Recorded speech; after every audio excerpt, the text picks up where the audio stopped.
यहाँ पौडेल आत्रेय गोत्रीय पौडेल परिवारद्वारा आयोजना गरिएको यो श्रीमद् भागवत सप्ताह महापुराणको आज 7वां दिन। यहाँले श्रीमद् भागवतको परम पवित्र मंगलमय भगवानका कथा रूपी अमृत पान गरिसक्नु भएको छ।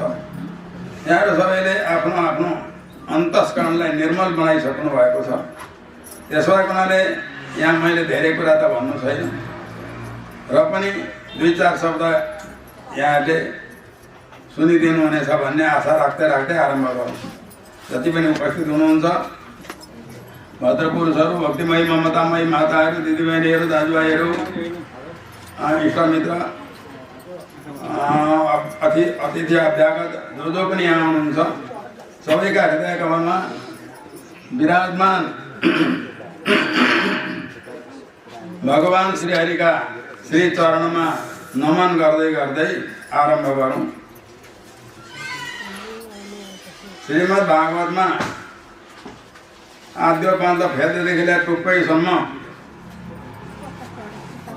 प्रत्येक स्कन्धमा, प्रत्येक अध्यायमा, प्रत्येक श्लोकहरूमा, प्रत्येक पदमा शरणागतिकै महिमा बताइएको छ।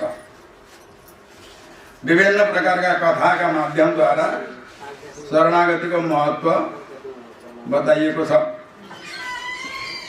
र शरणागतिको महत्त्व यहाँहरू सबैले श्रीमद् भागवत कथारूपी अमृत पान गरेर बुझि पनि सक्नु भएको छ। र पनि 2 शब्द यहाँका समक्ष म पनि राख्न लागेको छु। शरणागति भनेको भगवत प्रवृत्ति विरोधी स्वप्रवृत्ति निवृत्ति ही शरणागति। भगवत प्रवृत्ति विरोधी भगवानले रक्षा गर्न चाहँदा आफूले केही उपायन्तर गर्न लाग्यो भने भगवान रोकिनुहुन्छ। त्यो भगवानका प्रवृत्तिलाई रोक्ने भएको आफ्नो जो प्रवृत्ति हो त्यसलाई छोडिदिनु नै शरणागति हो। छोटकरीमा शरणागतिको लक्षण। र यसरी भगवानको शरणागत भइसके उपरान्त भगवानमा सम्पूर्ण आफ्नो रक्षाको भार जिम्मा लगाइसके उपरान्त के हुन्छ त भन्दा एउटा श्लोकमा शरणागतिको महत्त्व बताइएको छ। त्यो श्लोक यहाँलाई सुनाइदिन्छ।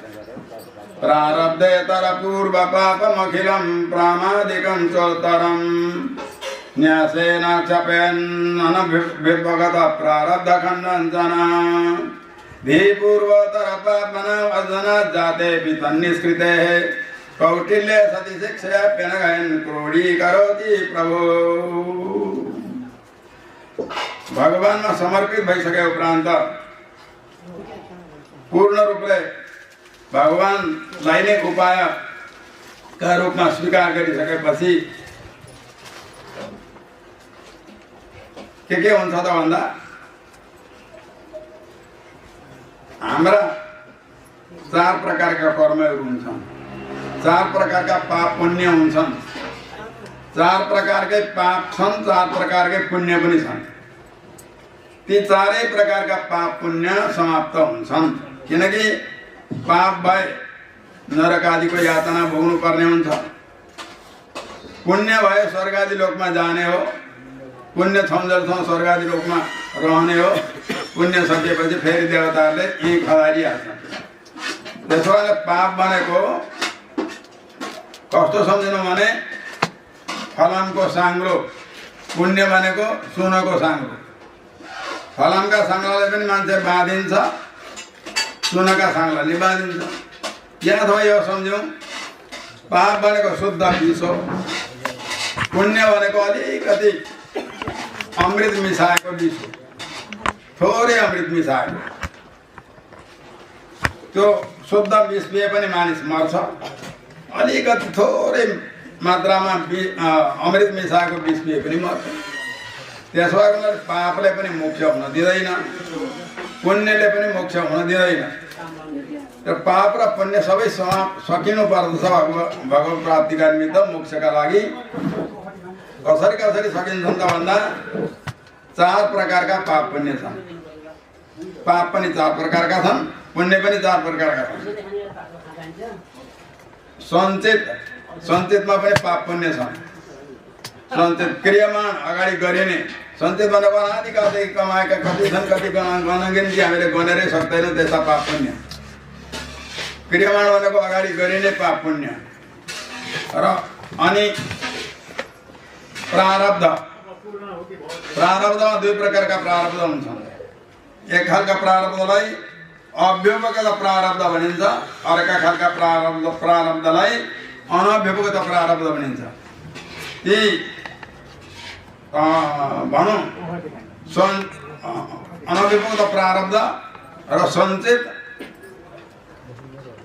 यी सबै भगवानको शरण परेपछि, पूर्ण रूपले भगवानमा समर्पित भएपछि ती सञ्चित पाप भए पनि पुण्य भए पनि सकियो। र अनव्यवगत प्रारब्ध, जुन प्रारब्धलाई भोग्नका निमित्त हामीले यस जन्ममा भ्याउँदैनौँ, अर्को जन्म लिनुपर्ने हुन्छ, त्यस्ता प्रकारका प्रारब्धलाई अनव्यवगत प्रारब्ध हुन्छ, ती पनि सकिन्छ। अब रहे केवल क्रियामान र अव्यवगत प्रारब्ध। क्रियामान भनेको अगाडि गरिने पाप पुण्य, अगाडि भरसक त पाप गर्दैन, किनकि पाप भनेको शास्त्र निषिद्ध कर्म गर्नुको नाम पाप हो। भरसक भगवानको शरणागत भएपछि शास्त्र निषिद्ध कर्म गर्दैन जीवात्माले। कदाचित भुलचुकमा नजानमा अज्ञानवश पाप भइहाल्यो भने पनि प्रायश्चित्त गर्छ, पश्चाताप गर्छ, भगवानसँग क्षमा माग्छ, भगवानले क्षमा दिनुहुन्छ। अब पश्चाताप पनि गरेन, भगवानसँग क्षमा मागेन, भगवानले केही शिक्षा दण्ड दिनुहुन्छ। शिक्षा दण्ड भनेको गुरुजनहरूले शिष्यहरूलाई, मातापिताले छोराछोरीलाई अलिकति नचाहिँदो कर्म गरे भने प्याटपुट 2-4 सिर्कना पनि लगाउन सक्छन्, 2-4 थप्पड लगाउन सक्छन्। त्यो किन लगाएको त भन्दा त्यसलाई त्यसको भविष्य मङ्गलमय होस्, राम्रो होस्, गतिलो होस् भनेर त्यसलाई सुधार्नका निमित्त, त्यो यो भत्कियोस् नासियोस् भनेर होइन त भनौँ, त्यसका उद्धारका निमित्त नै केही शिक्षा दण्ड भगवानले पनि दिनुहुन्छ। कसरी? कुनै दिन यस्तो वातावरणको सृजना गरिदिनुहुन्छ, भोकै बस्नु परोस्, खाने अवसरै नमिलोस्, यो भगवानले पाप भोगाएको। अब किनकि त्यो अव्यवगत प्रारब्धमा भएका पाप पुण्य नभोगिकन धरै पाइँदैन। त्यसो भएको हुनाले भगवानले यहाँ अथवा कुनै दिन यस्तो वातावरणको सृजना गर्नुहुन्छ, यस्तो अवस्था आइलाग्दछ जहाँ गएर भनौँ कसैका हातबाट कुटाइ खानु पर्ला। त्यो भगवानले त्यो चाहिँ प्रारब्धमा भएको पाप भोगाएको, भगवानले त्यो कृपा गरेको भयो। भन्नको मतलब कुनै प्रकारको दुःख आइलाग्यो भने पनि त्यो भगवानको कृपा हो, कुनै प्रकारको सुख आइलाग्यो त्यो भगवानको कृपा हो। दुःख आइलाग्यो भगवानले कृपा गरेर मेरा पापहरू पखालिदिँदै होइबक्सन्छ, पापहरू पन्छाइ दिइबक्सँदैछ, यो सम्झनुपर्छ। अब केही सुख आइलाग्यो भने भगवानले कृपा गरेर ममा भएका केही पुण्य थिए, ती पुण्य भोगाइबक्सँदैछ र पाप पुण्यबाट रहित बनाएर मलाई मोक्ष दिन चाहनु भएको छ भगवानले, यो सम्झनु पर्यो।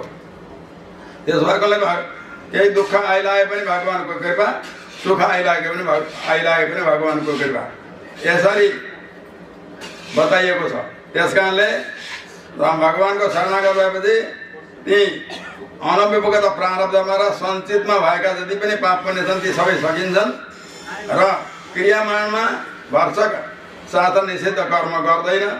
कदाचित भुलचुकमा भइजाले भगवानसँग क्षमा माग्छ, प्रायश्चित्त गर्छ, पश्चाताप गर्छ। पश्चाताप नै सबैभन्दा ठुलो, ओ मैले कस्तो भुल गरेँ, कस्तो मेरो बुद्धि बिग्रिएको नि, हे भगवान मबाट किन यस्तो गर्नु नहुने कर्मबाट भयो नि हे भगवान भनेर भगवानसँग बारम्बार प्रार्थना गर्नु, रोएर भित्र हृदयदेखि रोएर त्यो पाप मेटिन्छ।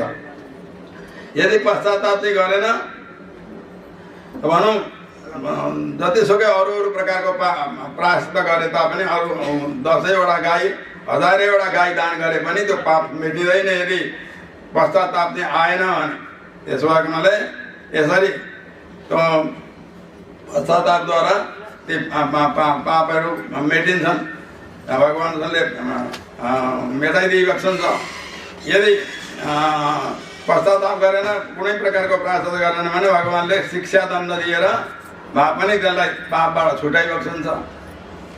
अब रह्यो केवल अव्यवगत प्रारब्ध।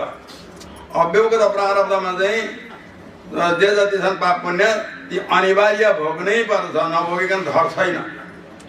भनौँ एकजना जगन्नाथ नाम गरेका कोही भक्त हुनुहुन्थ्यो।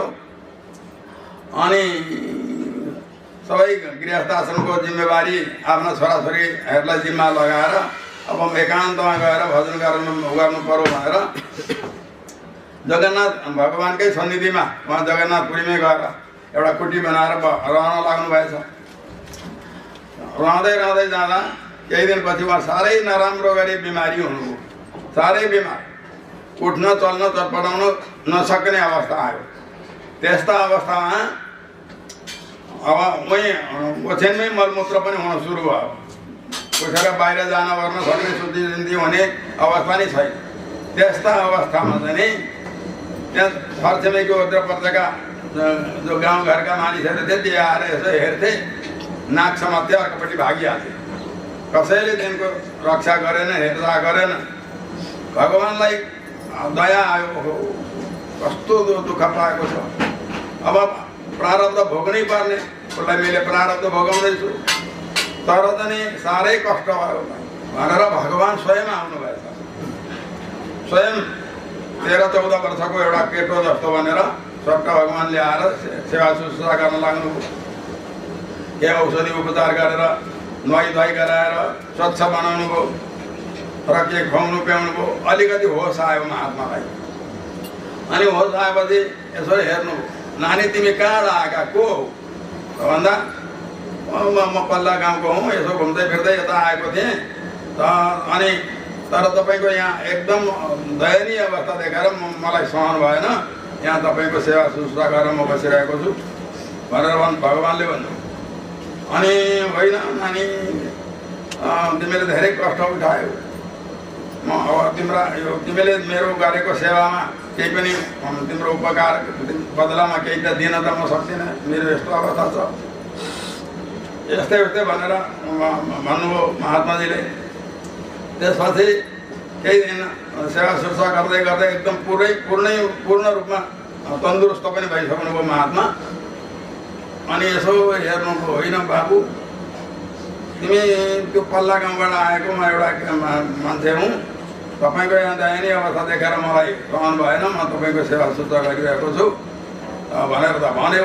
तर मैले पत्याइनँ, तिमी सामान्य कोही मान्छे त होइनौ भनेर महात्माजीले भन्नुभयो, जगन्नाथजीले। अनि त्यसपछि भगवानले थलक्क आफ्नो स्वरूपको दर्शन गराइबक्सनुभयो। भगवानको दिव्य दर्शन पाएपछि महात्माजीले भन्नुभयो, उठेर साष्टाङ्ग गरेर, हे प्रभु, नजाने कुन जन्मका पापले गर्दा मेरो यो अवस्था भएको थियो, तर पनि अब हजुरले अरू माने पाप बोकाइबक्सनु भयो। स्वयं आएर मेरो सेवा शुश्रूषा हजुरले गरिबक्सनु भयो भनेर भन्दा भगवानले त्यतिखेर भन्नुभएको छ, हेर, यो प्रारब्ध, अव्यवगत प्रारब्धमा जो पाप पुण्य हुन्छन् ती नभोगिकन कसैलाई पनि धर छैन। त्यसो भएकोले तिम्रा अव्यवगत प्रारब्धमा यस्तै भोग्नु पर्ने थियो। त्यसो भएकोले मैले तिमीलाई भोगाएको मोक्ष दिनका निमित्त, किन यो भोगि नसकिँदा मोक्ष मिल्दैन। त्यसो भए मैले तिमीलाई भोगाएको, बरु आफूले सेवा गरेर भए पनि तिमी चिन्ता नगर भन्दै भन्दै अनि भगवान अन्तर्धान भइबक्सनु भएको थियो। त्यसो भएकोले भन्दाको मतलब त्यो प्रारब्धमा, अव्यवगत प्रारब्धमा भएको पाप पुण्य चाहिँ अनिवार्य भोग्नै पर्छ।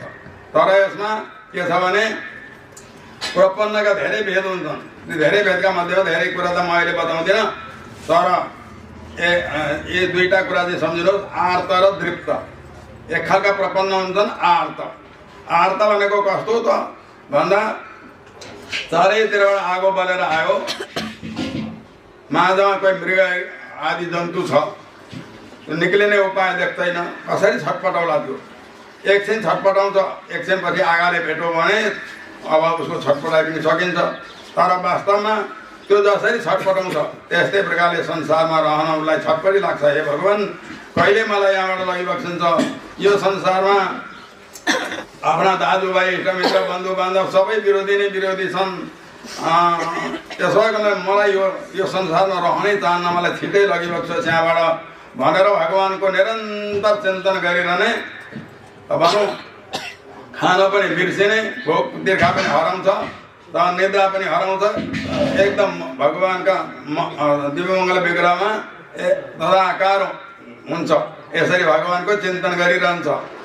यस्तो स्थितिमा पुगेका प्रपन्नलाई आर्त प्रपन्न भन्छ। आर्तलाई भगवानले छिट्टै भगाउनुहुन्छ, दृप्तलाई अलिकति बिस्तारै भगाउनुहुन्छ। भगाउनु त भगाउनै पर्छ। आर्तलाई कसरी छिट्टै भगाउनुहुन्छ? त्यस्तो अवस्थामा पुगेका प्रपन्नलाई झलक्क भगवानले दर्शन दिनुहुन्छ।